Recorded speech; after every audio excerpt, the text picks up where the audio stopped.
what I have been taking up on local anesthesia. So today's video I'll be mainly focusing upon the different techniques what are used for local anesthesia administration. So in this video we'll be looking at the techniques, the methods as to how the local anesthesia can be administered. So starting with the local anesthesia, since the first method by which local anesthesia can be administered, it can be in the form of surface anesthesia, which is also called as topical anesthesia. So this surface anesthesia or topical anesthesia, when it is administered to the patient, it is mostly given in the form of a spray or in the form of a gel or in the form of a cream or ointment, or either it can be given in the form of lozenges. So here the local anesthesia is applied on the mucous membranes. So mucous membrane is such a site that is within the oral cavity or wherever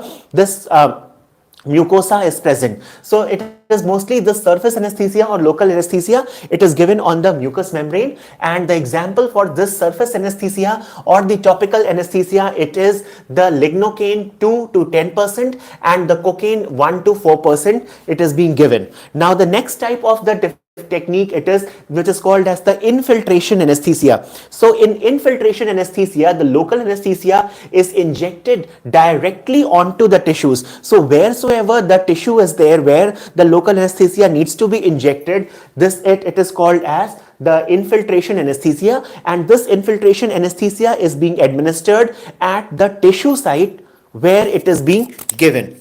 So it is particularly the infiltration anesthesia which is given onto the tissues to be operated, and it blocks the sensory nerve endings. Example for this, it is the lignocaine, which is 0.5 to 1%.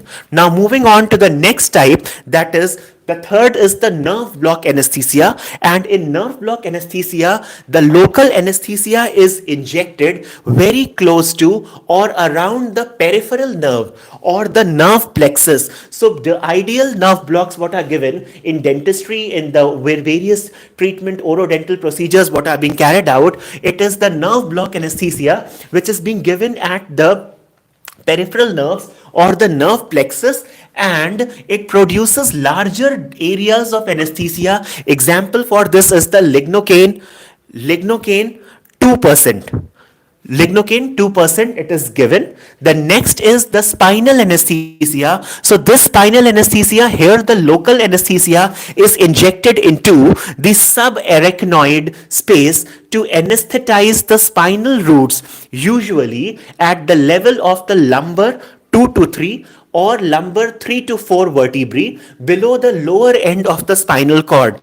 So this kind of a spinal anesthesia, you must have read that our brain is covered by the meninges, and there are three layers what are present. First is the dura mater, then next is the arachnoid, and last it is the pia mater. So this spinal anesthesia, so once the covering of the brain, what is the dura mater, the arachnoid and the pia mater, which form the meninges of the brain, they extend to the back up till the spinal cord. So they also extend till the spinal cord as well. So this spinal anesthesia is being given in the subarachnoid space. So we remember the word DAP, that is dura mater, arachnoid and pia mater is there, and the space between the arachnoid and the pia mater or below the arachnoid layer, it is the subarachnoid space. So this spinal anesthesia, it is given in the subarachnoid space, and mostly it is given at the level of the lumbar 2 and lumbar 3 vertebrae or lumbar 3 or lumbar 4 vertebrae below the lower end of the spinal cord. Now next what we move, it is the epidural anesthesia. So in the case of an epidural anesthesia, what do we find is that the local anesthesia is injected into the epidural space. So you must have said, I have already said the meninges are the covering of the brain and they extend into the spinal cord as well. So DAP, you just remember the mnemonic, that is DAP, that is the dura mater, the arachnoid and the pia mater. So this epidural anesthesia, it is given, it is injected into the epidural space, that is above the dura mater, the space what is present where the cerebrospinal fluid is present, so it is given into the epidural space where it acts on the spinal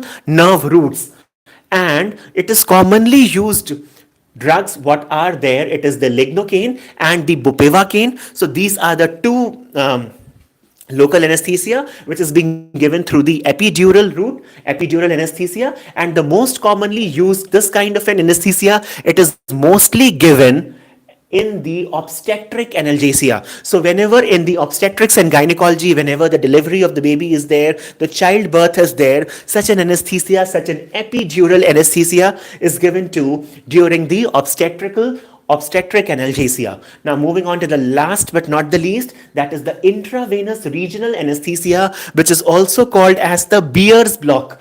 So here the local anesthesia is injected into the vein of which is occluded by the tunicate. So do you remember this kind of a intravenous regional anesthesia, when a particular limb has to be anesthetized, where a particular region needs to be anesthetized. So this intravenous regional anesthesia, which is also called as the Beer's block, it is given, the local anesthesia is injected into the vein which is occluded by a tunicate, and this tunicate and the drugs, the local anesthetics what are injected is the lignocaine and the prilocaine are the commonly used, and it is mainly used in anesthetizing the upper limb. So students and viewers, this was a very short discussion where in the professional exams of yours, whether it be MBBS, BDS, nursing, wheresoever, they ask you about the different types of the techniques of local anesthesia administration, where you are supposed to write a short note in the professional exams. So this was a very short discussion where I have summarized all the 6 different types of local anesthesia delivery, that is the surface anesthesia, the infiltration anesthesia, the nerve block anesthesia, the spinal anesthesia, the epidural anesthesia, and the intravenous regional anesthesia. So students and viewers, if you still have any queries or comments, you're most welcome to comment me in the comment section. And students and viewers who are new to my channel, who haven't subscribed, subscribe, and don't forget to press the bell icon so that you can be further updated for my upcoming videos. If you like this video, give this video a thumbs up and share amongst your friends. Thank you for watching.